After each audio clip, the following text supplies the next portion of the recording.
Hi, I'm Peter J. Ray. Welcome. Today's topic is Resalest Remarkable Books, number 31.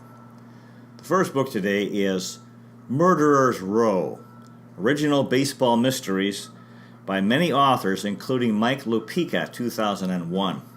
This was a gift from my sister Patricia, who knows how much I like baseball.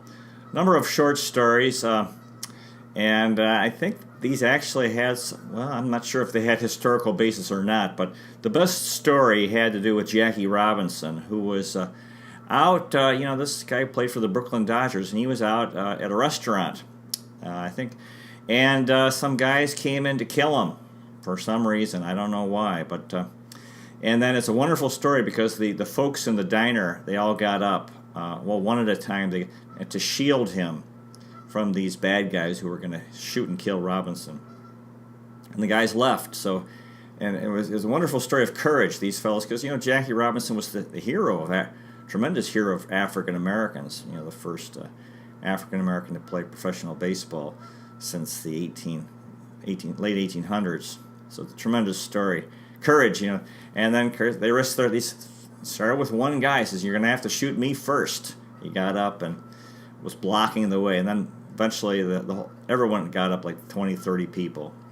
You got to shoot us first. And there was another story, as I recall, about Eddie Gadel, who was the midget who went up to home plate for St. Louis Browns, a stunt by the owner Bill Veeck when he was like 3 feet tall. And this guy was I think he was murdered, and he was kind of a difficult fellow. He tended to insult people and was getting in trouble, so they get into the death of Eddie Gadel. The next book is Bill W., a biography of Alcoholics Anonymous co-founder Bill Wilson by Francis Hartigan, 2000. It's a wonderful book, and just Alcoholics Anonymous has done so much good for the world. Alcoholism is a scourge. It's been a scourge for mankind for centuries, and so much suffering. And now with AA, people can get help. People can recover, or they can quit drinking and live good, productive, happy lives. And so this fellow, Bill Wilson, there were two guys that started it all years ago. And he had depression. He also had a problem with womanizing. This tells the true story of his life. He tried LSD at one point and at one point he thought everybody in AA should try LSD. That was a bad idea. He also promoted niacin, which is like a vitamin. And so he worked real hard. He worked tirelessly for Alcoholics Anonymous. He had desperate finances, but he kept his vision. He was a very good man. And at one time in AA, when he was head of the office, he'd go into he had the central office in New York City. He was depressed, and he put his head down on the table. He's kind of overwhelmed with this responsibility that he had, but he did an awful lot of good. The next book is Skinny Bones by Barbara Park, 1982. This is a book that was recommended from the Read Aloud Handbook by Jim Trelease. I read this book out loud to our son Tim after he had 2 teeth pulled, and later he had a wound on his foot. The character in this book, the main character, his name is Alex Frankovich, and he's a boy who's lousy at baseball, but he's very funny. So this is a good children's book, wonderful book. The next book is Fair Ball, A Fan's Case for Baseball by Bob Costas, 2000. Bob Costas, of course, is a famous TV sports guy, announced a lot of different games, and highly respected. And these are his opinions about sports.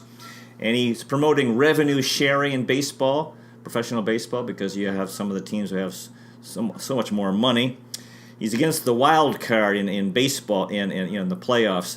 He mentioned, in 1951 when the Brooklyn Dodgers and New York Giants finished in a tie for first place in the National League in baseball. And then Bobby Thompson hit the home run that ended the game, and the famous call by the announcer, "The Giants win the pennant! The Giants win the pennant! The Giants win the pennant!"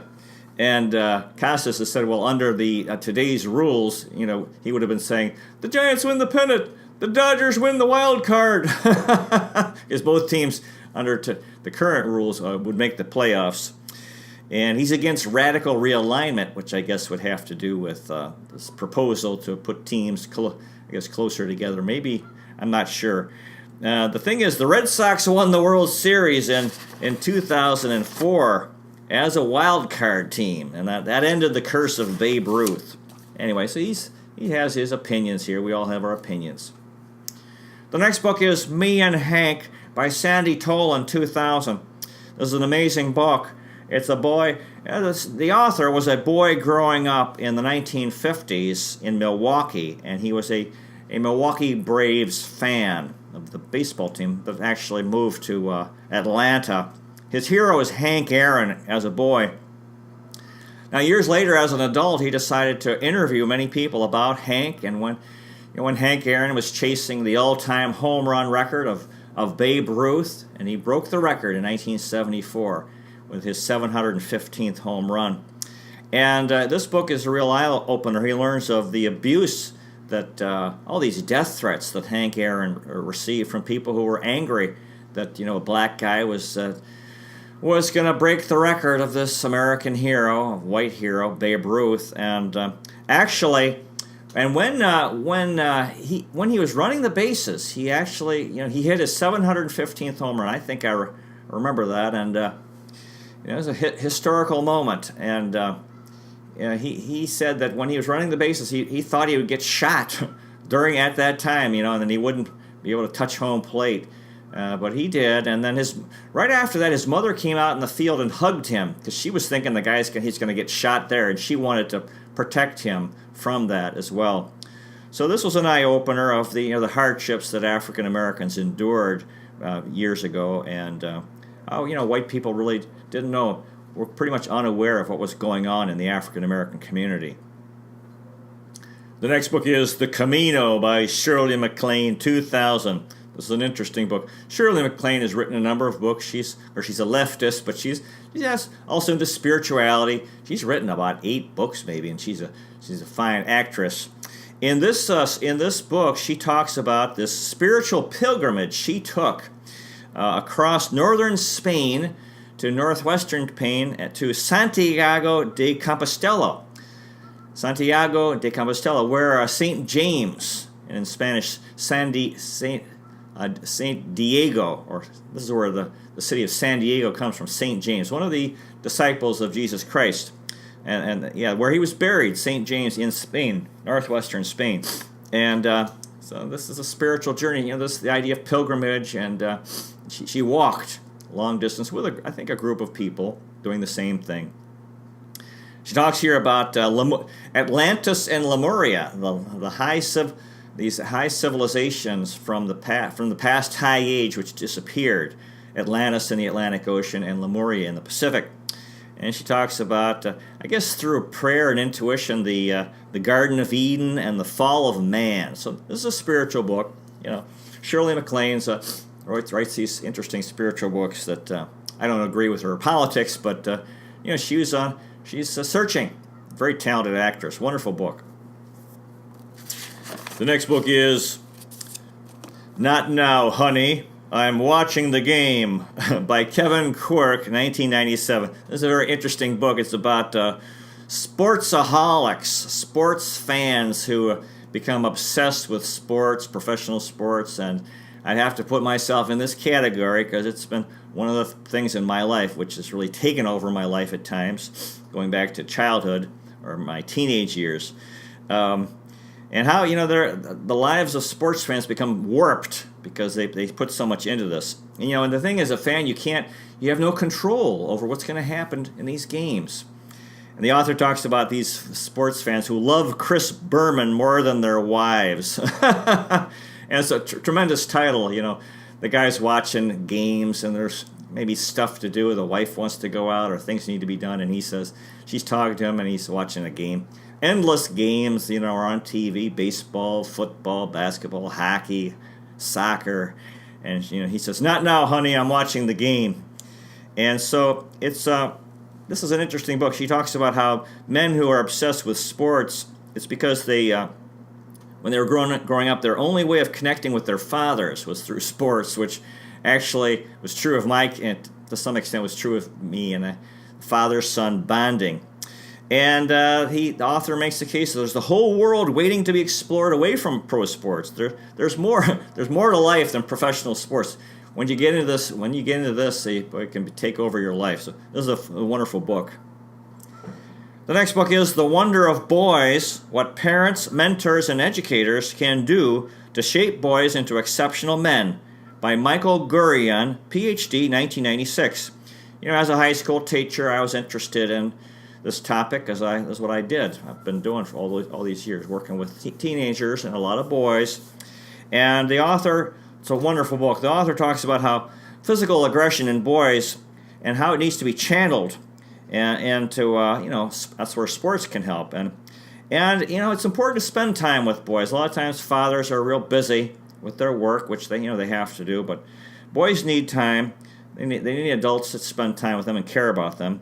And helping them get into healthy activities, sports and otherwise, and trying to understand them. So this is a wonderful book because, so many boys are getting in trouble, and then get into their from childhood, they're restless in school, can't pay attention, they start getting low grades, and their parents are disappointed, and they spiral downward and get into juvenile delinquency and even crime, and their lives become real bad. So this is important to try to help prevent that and help boys to get on the right track in life and to have good lives, happy, productive lives.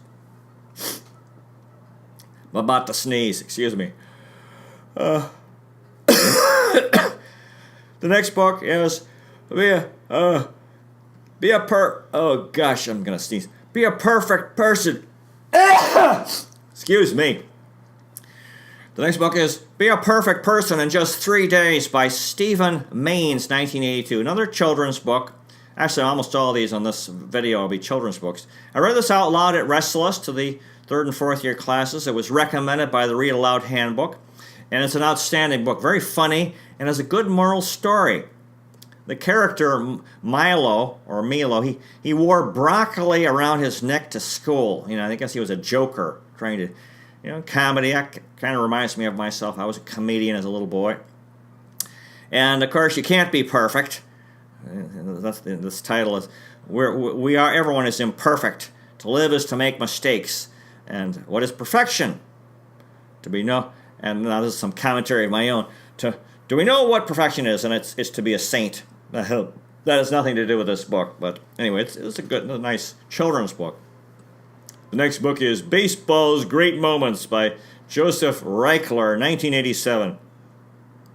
Yeah, this had a number of famous moments in baseball history. Gaylord Perry when he won his 300th game, the Kansas City Royals winning the 1985 World Series, and Carlton Fisk's home run in Game 6 of the 1975 World Series, which pushed the series to a final in 7th game, which they lost, unfortunately for them. And also Roger Maris hitting 61 home runs in 1961 and breaking Babe Ruth's single-season home run record. The next book is The Time Warp Trio, Your Mother Was a Neanderthal by John Szyczka, 1993. Yeah, my son read this out. I think our son Tim read it, or I read it out loud to him. And yeah, I did. I read it out loud to students at Resalest. It's an adventure, and there's time travel 40,000 years back to the Stone Age. It's a very funny story, and when I read it out loud, the students enjoyed it. It's a good book. The next book is The Coffin Quilt, The Feud Between the Hatfields and the McCoys by Anne Rinaldi, 1999. Anne Rinaldi is a fine, outstanding author of children's books.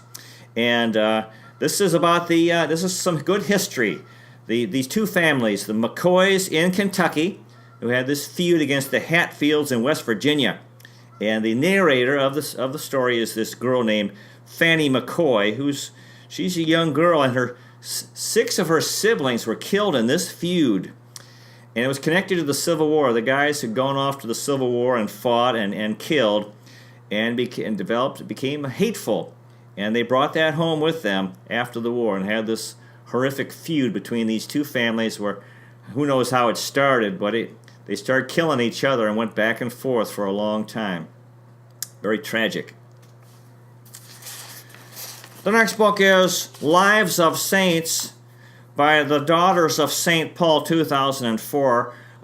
This is a nice book. I read it every morning, morning reading, and you can read about one saint a day. That's what I did, and because this is what I'm interested in.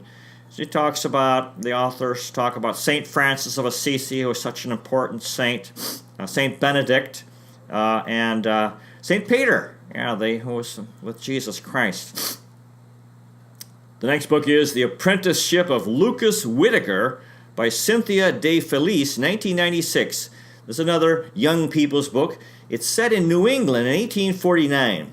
Tuberculosis is rampant, and at the time they called it consumption. It was killing many people. And this is a good historical book. And the people in their desperation started believing that the first person in a family to die would become a vampire and would infect the rest of the family. So this, when people are scared, they develop some crazy ideas. And this character in the story is a kind doctor or Doc Beecher. And the other character, Lucas, who's 12 years old, loses his entire family. They all die of tuberculosis in this historical novel for children. The next book is Peter Pan by J.M. Barrie and adapted by Kathy East Dubowski. The original book was written in 1902. I read this out loud to the students at Resalest, and this is a young people's version of the book. And they have these iconic characters: Peter Pan, the boy who doesn't grow up; Wendy, his friend; Neverland, this sort of fantasy place; and Captain Hook, who is the villain. There has to be a villain for a hero to fight against. And I remember they made a movie about the author who had written this book about Neverland, and this woman who's I think she was 6. She says, "Take me to Neverland," and he's like, "Well, it's actually it's a fictional place. I can't really take you there," because he just written about it in this novel he wrote, and she kept saying, "Take me to Neverland," because she was suffering, wanted to be happy. The next book is The Boy on the Beach. When the world was at war, a boy showed her what courage was by Mary Town, 1994. I think this is another children's book. It's set in 1943 in New York State. And the character Russ is a lifeguard who had polio. And he inspires Ruth, a girl who is having growing up pains. So it's a very fine book. Really enjoyed it. The next book is Horrified Henry, A Scandal in 4 Parts by Francesca Simon, 1994. Another wonderful children's book, very funny. Our son Tim loved it. I read it out loud to the students at Resalest.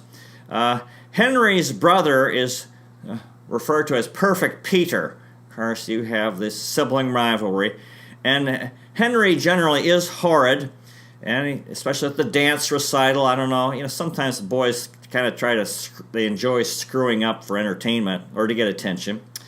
And he's playing with a girl he called Moody Margaret, and there's camping.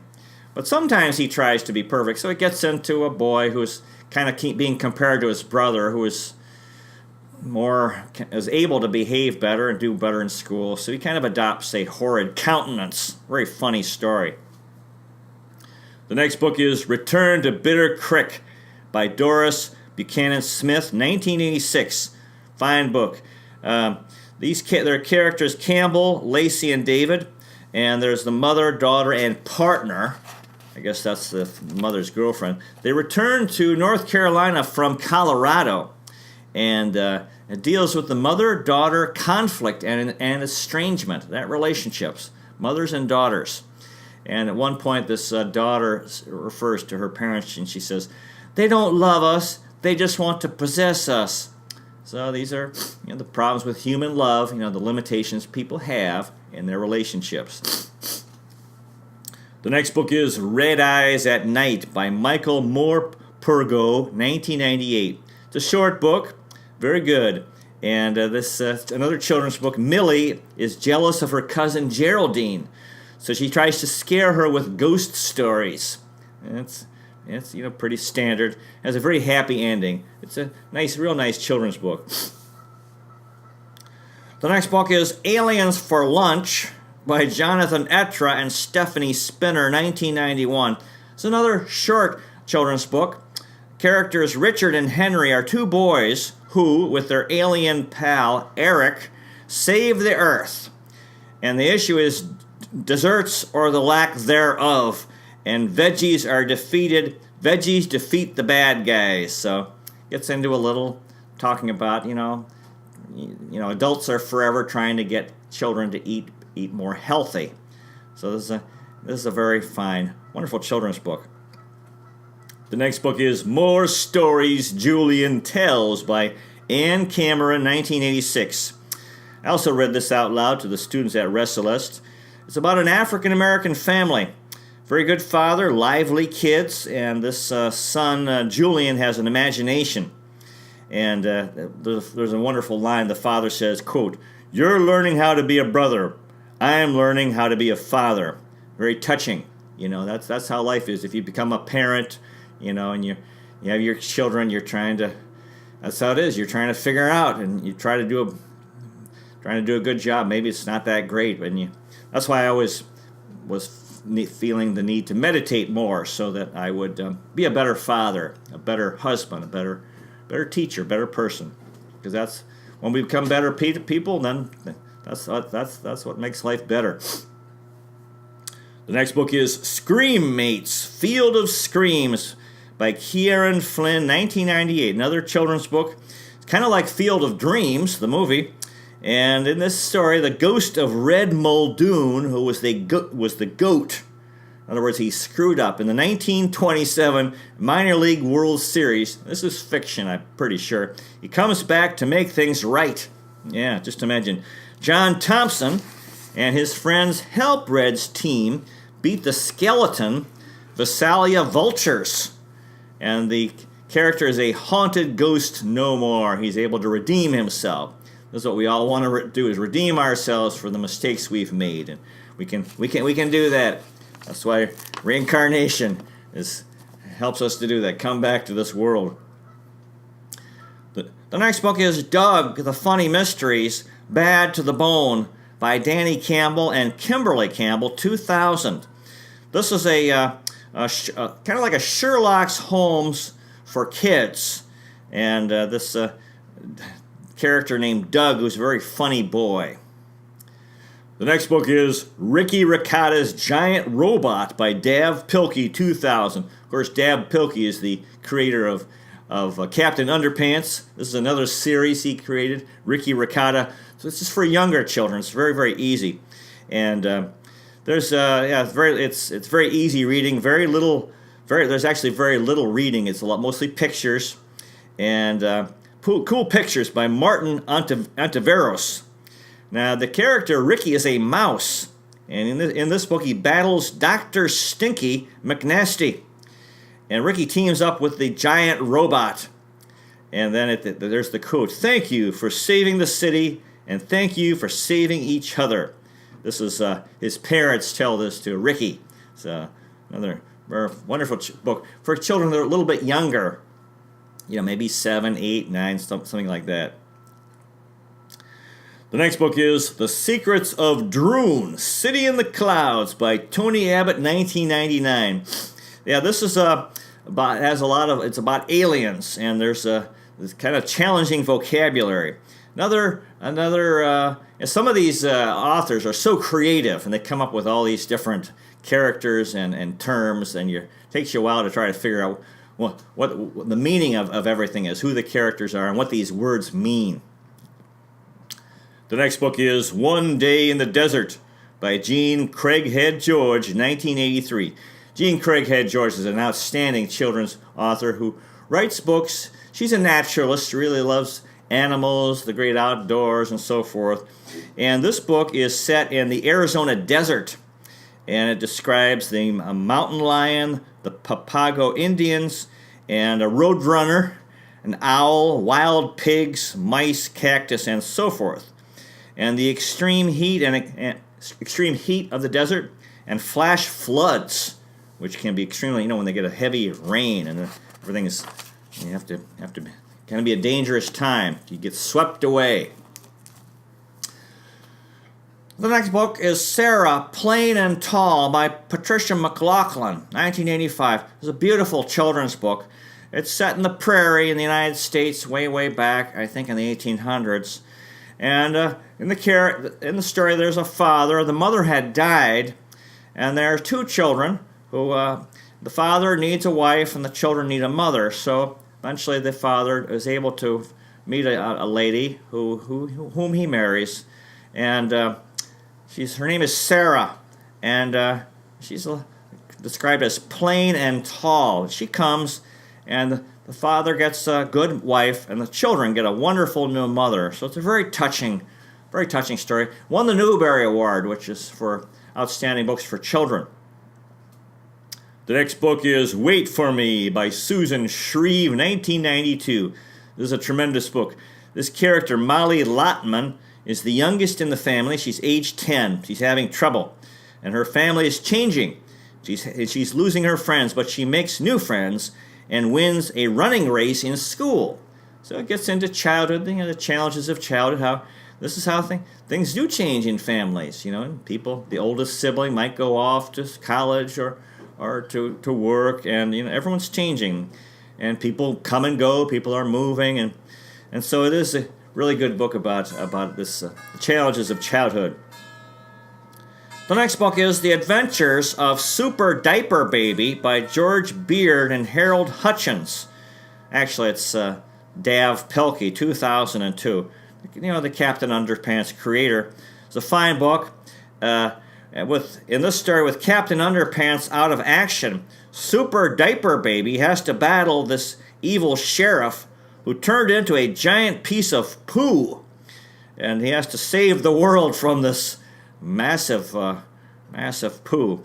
And Diaper Dog helps. So this Dav Pilkey sure is a creative fellow. Came up with all these books for kids. Wonderful.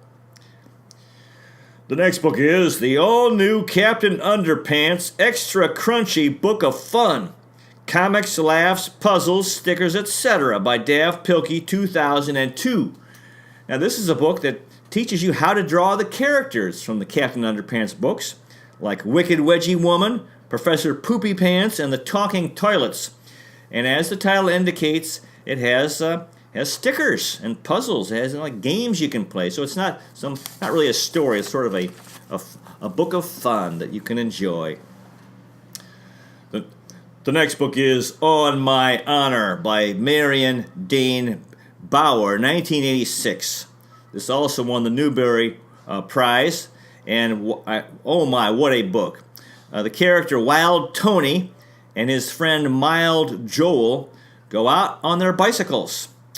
And Tony, who can't really swim, drowns in the Vermilion River. This is tragic. The death of a boy.